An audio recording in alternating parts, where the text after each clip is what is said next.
Buy something on Offerup. In this video, we are going to learn how to buy something on Offerup. So let's get started. First, download and open the Offerup app. If you do not have the app installed, download the Offerup app from your device app store. Once installed, open it. If you are a new user, you may need to create an account. If you already have an account, log in.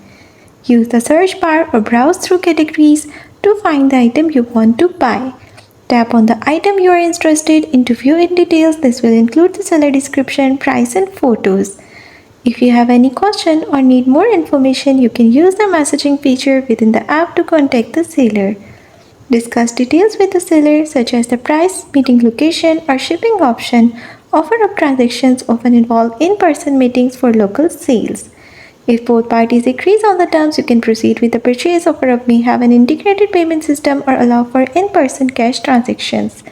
Depending on the agreement, you will need to arrange for the pickup of the item or discuss shipping details with the seller. Once you have received the item and are satisfied with the transaction, you can complete it within the Offerup app. That's how you can easily buy something on Offerup.